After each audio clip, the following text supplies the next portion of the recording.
Hola amigos, Jim here from Spanish and Go, and in this video I'm going to give you my best tips for expats learning Spanish or for aspiring expats learning Spanish. I've been living in Spanish-speaking countries for about the past 10 years, so in this video I want to make sure I can help you the best I can through my experience of overcoming some of the most difficult things that you'll experience as an expat, or maybe have already experienced as an expat living abroad. Empecemos. So in talking to a bunch of different expats, I saw a pattern, and I've definitely experienced some of these things myself, if not all of them. Okay, definitely all of them. And some of the biggest problems that expats experience are dealing with slang in another country, having the right vocabulary for the right situation, the speed of the Spanish language, people who mumble, and speaking on the phone. Talking on the phone is probably the most difficult out of all of these things, but I'm going to give you my best tips so that you can overcome each and every one of these in this video. Alright, so let's dive right in. There are 5 main problems that expats have to deal with when living abroad and trying to learn Spanish. And the first one is probably going to be slang. This is something that you'll come across if you've been studying Spanish maybe before you moved to the country that you're living in now, and you got a general sense of how to use the language, but when you find yourself speaking to a local, a few words are going to pop up that may confuse you. They probably will. And sometimes it can be embarrassing if you try to use them before you know what they actually mean. So one of the most important phrases you can memorize is ¿Qué significa? And then add the word that they just said. Or ¿Qué significa eso? What does that mean? So you could say ¿Qué significa concha? That means shell, right? Every Spanish-speaking country has their own slang.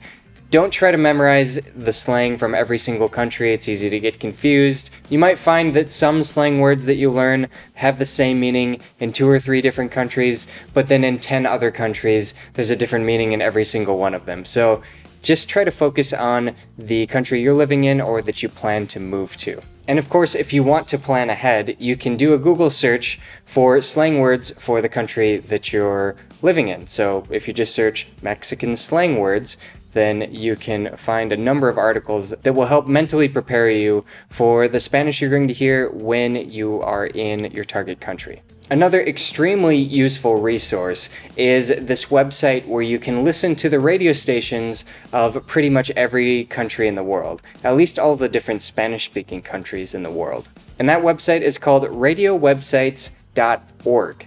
You can go to this website and click on the country that you are most interested in and listen to different radio stations from there. It's really incredible. And I know I felt this way in the past where how am I going to listen to something that's completely in Spanish and get anything out of it if I'm not at that level yet? Well, actually, our brains are really good at picking up on language. And the more you take in, the more you're going to get from it. So this exposure to the language is going to really help you, and you'll be able to figure out some of the different slang words they use from the context and the way that they come up again and again. I think in some ways this is even better than looking up what the word means right away, because then you get a better, more complete, maybe, definition of what the word means in the most common use cases, right? So sometimes when you look up a word, there are multiple meanings, and if you just memorize the first 1 or 2 meanings, you might be missing the context that is most common in the country that you're living in, or the country you want to live in. And shameless plug, if you are planning on living in Latin America, or in Mexico specifically, you can definitely check out our podcast, the Learn Spanish and Go podcast.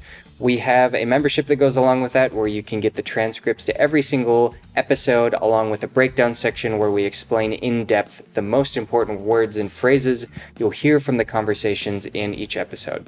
Okay, next up, vocabulary. Vocabulary is one of those things where as soon as you get outside of your comfort zone, that's where you can find yourself reaching for words that just aren't there, that you haven't memorized yet or you haven't had enough exposure to yet, and this can put a stop to the flow of a good conversation. Now, I think one of the best approaches here is to focus on the situations that you know you're going to need to be comfortable in and practice for those ahead of time. For example, if you ever plan on going out to eat, which you probably do, you're going to want to know how to order food. Or if you're looking for a place and you need some more specific details than what GPS will give you, well, you're going to need to know how to ask for directions, or how to make small talk, or how to navigate the grocery store. All of these things are subjects that you can prepare for ahead of time, and actually for a lot of these things we have videos on our channel explaining exactly how to navigate these situations in real-world context. So I'll leave a link to the playlist where you can find all of the videos that we have in that style.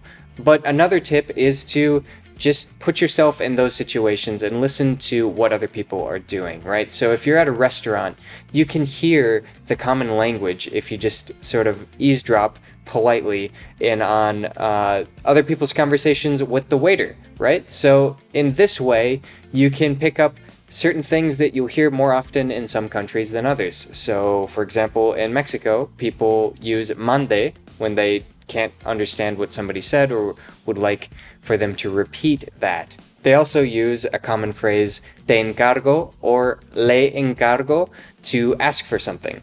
And this might not be as common in other countries. But as you listen intently on the conversations going on around you, you can pick up on this sort of thing. But when you're trying to gain vocabulary in other areas or about different subjects, it's useful to focus on kind of one subject at a time and look at different resources where you can gain something from that, where you can pick up on the vocabulary that you're looking for. This is where I'm a huge fan of podcasts. You can find a podcast from practically any Spanish-speaking country that you are interested in or that you live in, and about practically any subject. For example, I'm really interested in personal finance. For some people, that's really boring, and I don't have a lot of friends who I can practice talking about that sort of thing with in Spanish. So I found a podcast called Dinero en Español, and just listening to that podcast has really given me a lot of vocabulary that I didn't have at all when it came to personal finance or talking about personal finance in Spanish. Usually the search engines are pretty good when you're looking for something like this. It's good to search in Spanish if you're trying to hear just real Spanish conversations, not necessarily learn Spanish podcasts where you can find the topic that you're most interested in. Next up on the list of obstacles that expats tend to face when living in Spanish-speaking countries and trying to improve their Spanish is the speed. The speed of the Spanish language is only second to Japanese, at almost 8 syllables per second. This is probably the biggest complaint I hear from Spanish students, is that Spanish is so fast they just can't keep up with what the other person is saying, or the words merge together so much that they just can't separate them out and make any sense of what they're hearing. I've definitely been there, and I still face this. Living in Puerto Rico, the Spanish here is a lot different than what I'm most used to, which is the Mexican accent, and having conversations with people here really makes me pay a lot more attention to what the other person is saying so that I can figure out what they're trying to say to me. And I know this can be really frustrating, but one of the things you can do here is try to anticipate what the other person is going to say to you. This might not work in every situation, but if you are, say, going to the grocery store, you can anticipate certain things, like what the cashier might say to you when you're ready to check out. There's almost always a few other questions that they'll ask you that you can be ready for, like if you want a bag, or if you would like to refill your phone plan, or if you would like to donate to charity. These are all things that you can anticipate and prepare yourself mentally for when they do come up. You know there's going to be those extra questions that tend to trip a lot of people up. And speaking of this specific situation, we actually have a video about how to go grocery shopping in Spanish, and again, it's in that real world style, so you get to hear what cashiers actually say at the grocery store. You probably heard it before when you're shopping, but this kind of breaks things down a little bit more so you can be extra prepared next time. Another tip that can really help you understand fast spoken Spanish is by watching videos and, again, listening to podcasts. I don't mean to repeat myself here, but getting lots of input in Spanish is key to mastering the language, in my opinion. Again, our brains are so much more powerful than we tend to give them credit for, and we're social creatures, so we pick up on language and communication in ways that you might not think you would. Not all learning has to be studying vocabulary sheets. It's hearing the language in use over and over again where you'll find that the language really starts to stick, because it's the situations where Spanish is put to use where your brain says, okay, this is important, I'm going to make it stick, and I'm going to be ready for when I hear this phrase next time, or maybe the time after that. But the more you hear it, the more it'll stay in your memory. So when watching a video or a podcast, I recommend that you watch it or listen to it without subtitles or a transcript, and then go back and watch it again with subtitles or listen to it again and read along with the transcript. This is going to help your brain make that connection between what you're hearing and what is actually being said, the meaning behind it, and the individual words, so that you can really make that connection. Oh, okay, this is how native Spanish speakers speak. They tend to cram words together, and sometimes it's difficult to make that distinction between where one word starts and another one ends. The fourth situation that a lot of expats have trouble with when learning Spanish abroad is people who mumble. Now, this one's really difficult to get over, but there are some strategies you can use to get to the bottom of what the mumbling person is saying to you. In every language, or at least the two languages that I know well enough, there are people who speak really clearly, and there are people who speak not so clearly. People who mumble, people who don't enunciate, and they don't mean to make it difficult for you, but that's just the way they speak. And when they're speaking with native Spanish speakers, most people probably understand them, but even for native Spanish speakers, it can be difficult when you are talking to someone who just doesn't enunciate. It doesn't make it very clear the words that they're saying. It just kind of all runs together. This is where mastering the I do not understand phrases is crucial. You don't have to memorize all of these now, but I'll leave a link to where you can practice them. And some of the most important ones are como, which means what, no entiendo, which means I don't understand. You can say otra vez for again. You can say me lo puedes repetir, por favor. Can you repeat that again for me, please? ¿Qué dijiste? What did you say? Más lento, por favor. Could you say that again slower, please? These are really going to help you in situations where you kind of need to ask basically the same thing over and over again. These are all just different ways to say, I didn't understand what you said. Could you say that again, please? And again, I'll link to those phrases so you can practice them in the description of this video. And now for the fifth, the final, and perhaps the most difficult skill to obtain when in a Spanish-speaking country, and that's speaking on the phone. This is probably the most dreaded thing for anyone learning a second language, is to get on the phone with someone and talk to them in the language that you're learning. There are all kinds of reasons why this is difficult. Background noise, the audio quality on phones isn't that great. You might be talking to someone who also mumbles, so that doesn't help the situation. You might be talking to somebody who's also wearing a mask.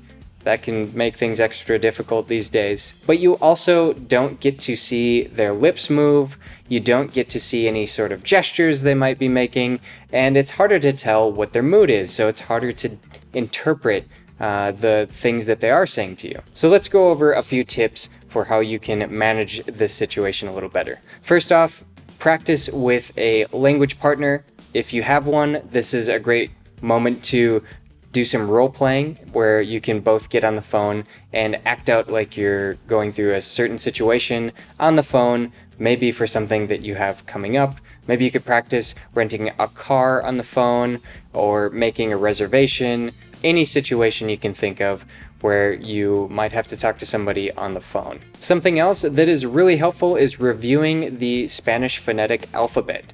You know, we have A for alpha.